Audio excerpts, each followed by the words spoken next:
Muito que bem, o Maurício Bellinello já está aí, então vamos, Davi, ao mercado de commodities no ar.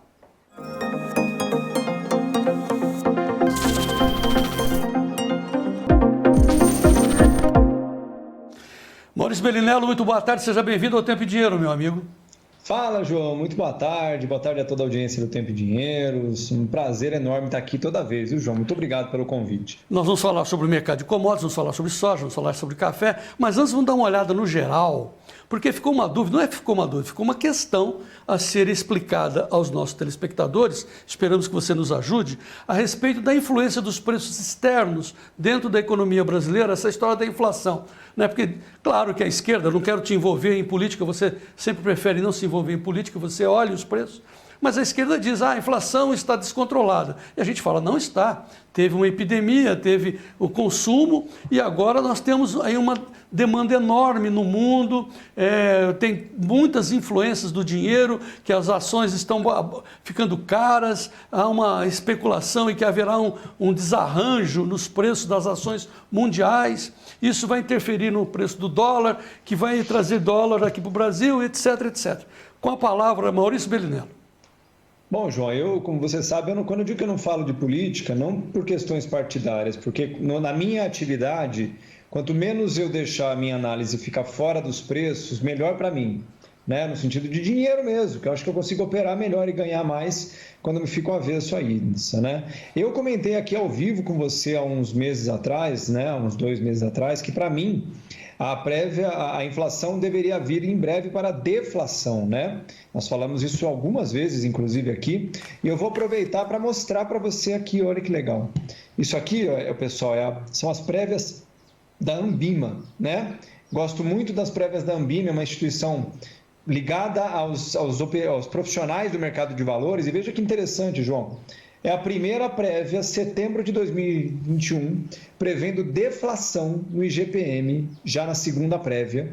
Ou seja, temos grande chance de o primeiro IGPM negativo no mês. Agora, setembro, né? Ou seja, eu acho que a pressão das commodities claramente sinalizou perda de força de forma estrutural.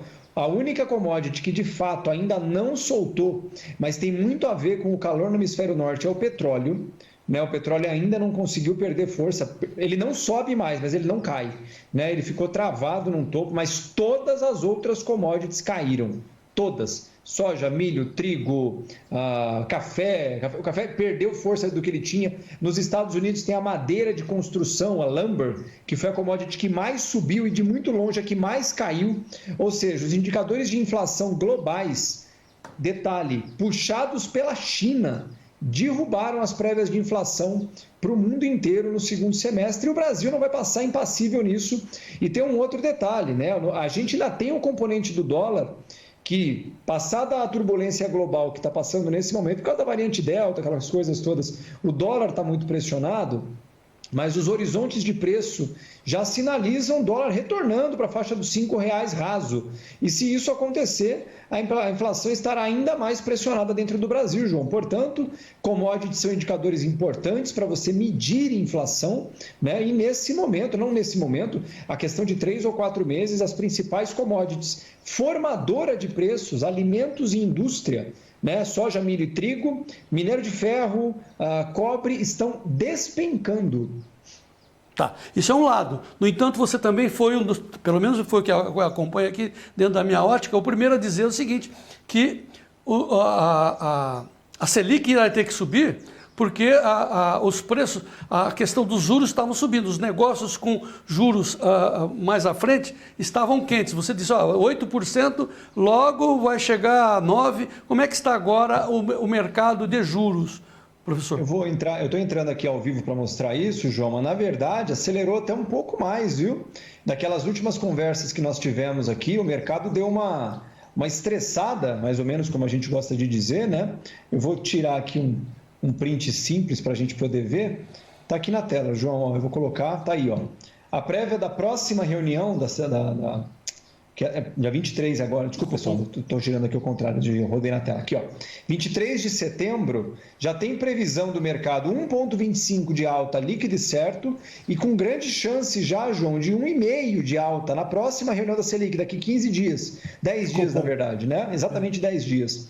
E a virada do ano já perto de 9%, e nas eleições do ano que vem perto de 10%, né?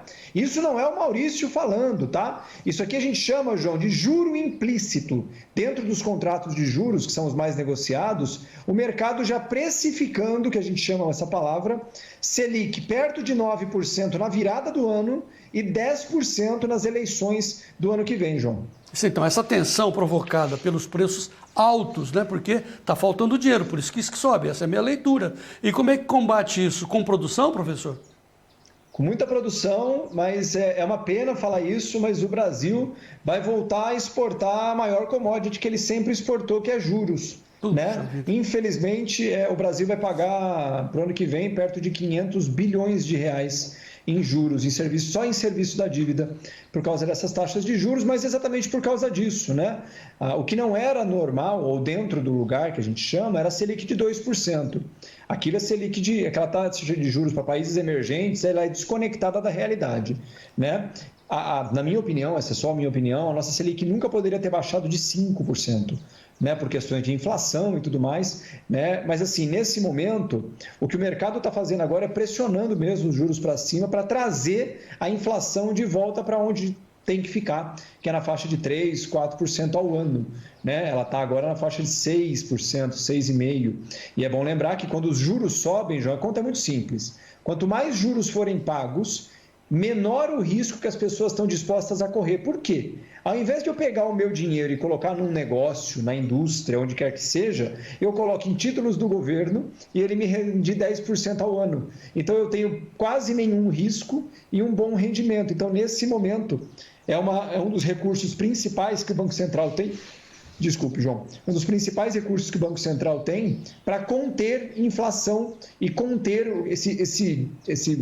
como é que eu posso dizer? Esse momento de turbulência mesmo no mercado financeiro brasileiro, João. Ou seja, conter o custo de vida, que é isso que importa para o povo, né? Paga-se juros, mas a gente contém a inflação. Aí vem o fator China. Por quê? Por que os preços estão caros? Nossa, é inadmissível, realmente, não tem que contestar. Os preços estão caros. Porque estão caros porque faltam as coisas. Por que faltam as coisas? O preço da carne, está uma discussão aqui no nosso chat aqui do YouTube. O preço da carne está impossível. Realmente, claro, porque a China que tem grana compra, é isso, Maurício? Está comprando tudo. O preço da carne no mundo inteiro está pressionado, tá? Não é só no Brasil. Hoje, inclusive, na turma lá que você participou do meu curso profissional, lá muitas pessoas fecharam operações no boi gordo nos Estados Unidos, João. Para você ter uma ideia, no último mês, lá em dólar, caiu quase 10% o preço do boi gordo, mesmo nos Estados Unidos, João. Então, a China como um todo, João, desde o final do ano passado, literalmente puxou o freio de mão. Eles não frearam, eles puxaram o freio de mão de forma geral para travar a inflação no mercado interno deles, o que derrubou o preço das commodities mundo afora, né? E até a semana passada, hoje de manhã mesmo, estava conversando com um grande amigo meu, que é do mercado agro, ele é trader internacional, vende, freta navios de soja, de milho, de trigo, né? Ele falou, a China ainda está quase que totalmente fora das compras. Ou seja, eles literalmente pisaram no freio como forma de segurar a inflação dentro da China, né? Só que, obviamente, a China não é a Argentina no sentido do tamanho, né? E quando a China pisa no freio de mão, ela parou o Brasil, a Argentina, boa parte dos Estados Unidos e o resto do mundo. Bom, diante disso, qual é a sua conclusão daqui para frente para os nossos amigos produtores rurais que estão acompanhando o Tempo e Dinheiro? Daqui a pouco nós vamos falar sobre o curso de entendimento das commodities, né? É o curso de introdução. Sim. Mas hoje, qual é a sua leitura dos próximos passos da nossa economia, professor? João, esse movimento da China, como a gente está vendo, ele está sinalizando perda de força. O que eu quero dizer com isso? Me parece que a China tem chance de retomar, obviamente, porque ela vai ter que retomar as compras, né? Ela tinha feito estoques gigantescos ao longo de 2020, de tudo que você possa imaginar, minério de ferro, soja, milho, petróleo, o que quer que seja. A China chegou a ter só para você ter uma ideia, João, a China estocou em território chinês 1 bilhão de barris de petróleo. né? 1 bilhão. É quase um mês de consumo deles. Para vocês terem uma ideia, 1,5 bilhão de pessoas consumindo petróleo, eles tinham um mês de consumo dentro do solo chinês, o que é algo surreal. É muita coisa. Então, a partir de agora, os chineses devem iniciar processos de recompra de forma generalizada, mas tem alguns problemas com isso, né? Primeiro que eles vão retomar já em preços bem mais aliviados, principalmente algumas commodities muito importantes, como minério de ferro, por exemplo, que caiu 30%, 40%, estou imaginando que vai cair, mas a partir de agora eles devem começar as compras num ritmo bem mais lento, para não pressionar os preços mesmo, né? Então eu vou ser muito sincero, eu não vejo no horizonte curto de tempo, para nenhuma das grandes commodities, soja, milho, petróleo principalmente, eu não vejo grande possibilidade de queda relevante, mas também não vejo nada que pressione os preços muito para cima. Então eu acho que nós estamos agora dentro de um horizonte de preços que eu acho que é o que vai se sustentar pelos próximos meses. Soja acima de $12, é o que eu imagino, 12, 12,50, 13 ali. Abaixo de 12 acho extremamente improvável, né? Petróleo abaixo de $60, 65 acho quase impossível nesse momento, né? Ou seja, eu acho que daqui até o primeiro trimestre do ano que vem, a gente vai viver um momento de um pouco de calma nos preços das commodities. Sem grandes altas, mas também sem grandes baixas, João. No café, por exemplo, que subiu muito, chegou a $2 a libra-peso e agora está em queda, aí é uma questão de oferta e demanda, né, Maurício? Sim, sim. No caso do café, especificamente do café, não tem muito como cair porque vai faltar café, já é líquido e certo que vai faltar café. E outro que está mais ou menos no mesmo tipo de pressão é o açúcar, né? Por causa das geadas dos canaviais em São Paulo, né? Mas o açúcar, inclusive, está se estimando que é muito menor o efeito do que se esperava, né? Mas o café realmente é o único que está pressionado por realmente... Claramente haverá menos oferta de café do que se esperava, João. Muito bem, então nós passamos pelas várias commodities, chegamos até algumas sínteses. O que eu quero dizer é o seguinte, que nós temos dois mundos, como eu estou traçando aqui os dois sites que a gente administra, o Notícias Agrícolas e o Tempo e Dinheiro. Se você olhar para dentro da porteira, que é o caso do Notícias Agrícolas, claro, você vê a influência da soja, da safra, do início da safra, das chuvas, dos estoques, etc. Você precisa ter essas informações. No entanto, quando você olha para fora da porteira, você percebe que os preços, tanto do café, da soja, do milho, são todos influenciados pelo dinheiro. Porque tudo isso tem ou não tem dinheiro para comprar. Não é? Eu não vou deixar de fazer estoques como fez a China se eu tiver dinheiro. Né? E a China, com dinheiro, ela fez estoques. Então, você precisa entender esse mundo para você posicionar o preço do seu produto individualmente, para você não ser explorado, para você não entregar o seu lucro para quem entende. Então, visando isso, mais uma vez nós estamos oferecendo aos nossos telespectadores, aos produtores rurais, a oportunidade de entender este mercado através de um curso de introdução, um cursinho feito pelo Maurício Bellinello, gravado, 10 aulas gravadas, com perguntas e respostas ao final de cada aula, e depois 3 aulas ao vivo para você tirar dúvidas através desse cursinho. Lembrando que é um cursinho, não é um curso profissional, onde você vai operar como o Maurício, mas para você entender onde você está, para você parar de perder dinheiro, saber da possibilidade de fazer hedge, um cursinho desse, muito baratinho, para você vamos dizer, sintonizar ao mercado, certo, professor? Certíssimo, João. É o que a gente fala, o que eu costumo falar, que é botar o pé na água, né? Para isso tudo que vocês me ouvem falando aqui, o João muito gentilmente me convida para falar sobre esse mercado, vocês têm que entender que isso tudo que eu estou falando, por mais distante que possa parecer, gosto de lembrar disso, nos Estados Unidos, por exemplo, né? Nossos maiores concorrentes em milho, em soja, né? Produtores lá, 85%, quase 9 em cada 10 agricultores fazem uso dessas ferramentas que eu estou comentando com vocês aqui, dia sim, dia também, todo dia. É parte da vida deles, do agricultor pequeno, do médio, do grande, não importa, de soja, de milho, de boi, Todos eles fazem uso disso como parte da vida deles. Assim como eles administram o preço do fertilizante, o quanto é o frete do caminhão, o quanto é a hora do diesel da colheitadeira, eles fazem as técnicas de operação no mercado de valores da sua comercialização. Então, esse curso que o João me convidou para montar, e agora já vamos para a nossa generosa quarta turma, né? É para você que nunca viu isso na sua vida, mas que tem vontade de não mais se tornar refém constantemente do mercado, que é o maldoso mercado, que de maldoso não tem nada, né? Você finalmente botar o pé na água, descobrir do que se trata e a partir daí iniciar aquilo que eu sempre falo, né, João? Que é a verdadeira revolução do agro, que só tem um jeito de vir, através de conhecimento, né? Pois é. O agro é pop lá no intervalo do Globo Rural, mas a gente sabe que da porteira para fora, boa parte dos agricultores, nesse momento, inclusive, no momento de muita angústia, haja vista, nós agora, esse ano, temos um dos maiores estoques de safra velha da história, exatamente porque está todo mundo com medo de vender. E é isso, né? Será que você vai ficar refém da amargura até quando? É hora de revolucionar o seu caminho sem depender dos outros, né, João? Se você quiser entender o preço da soja, por exemplo, veja aqui a colocação feita pelo nosso amigo aqui, o Rubens Soriano, está dizendo para o Maurício. Maurício, preste atenção, as reservas de petróleo nos Estados Unidos caíram e o inverno está chegando, portanto, olho no petróleo. Aí eu, que sou, né, desinformado, falo assim, como assim? Aí eu vou olhar o preço do petróleo.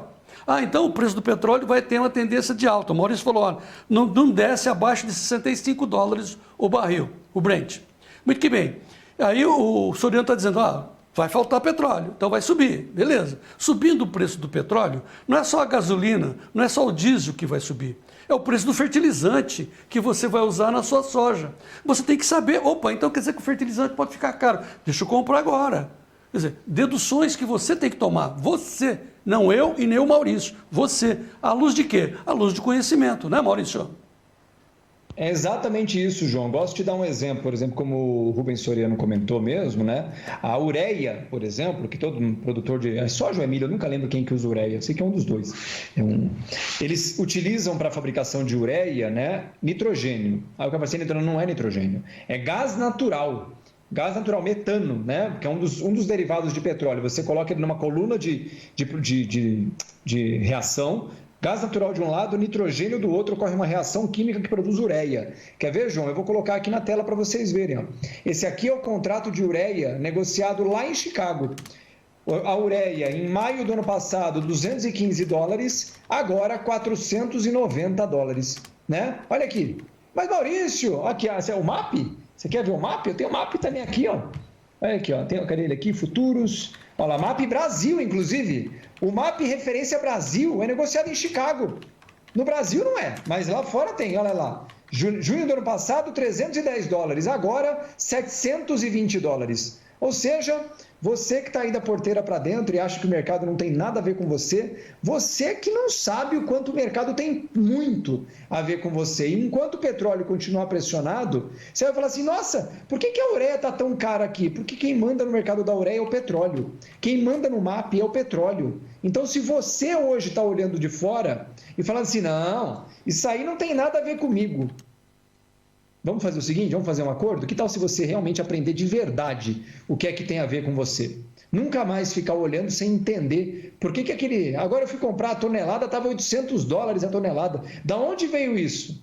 Acabei de mostrar para você. Vem de gente muito maior do que você, que manda no seu negócio e você nem sabe.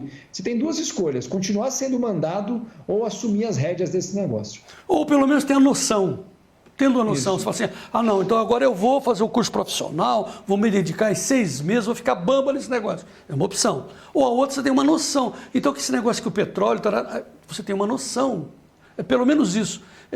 Então, olha, o telefone para você ter esse curso, esse cursinho, esse curso de introdução aos mercados de commodities usando opções sobre o mercado de futuros, é o telefone 019-9510-5580. Estamos fechando a quarta turma.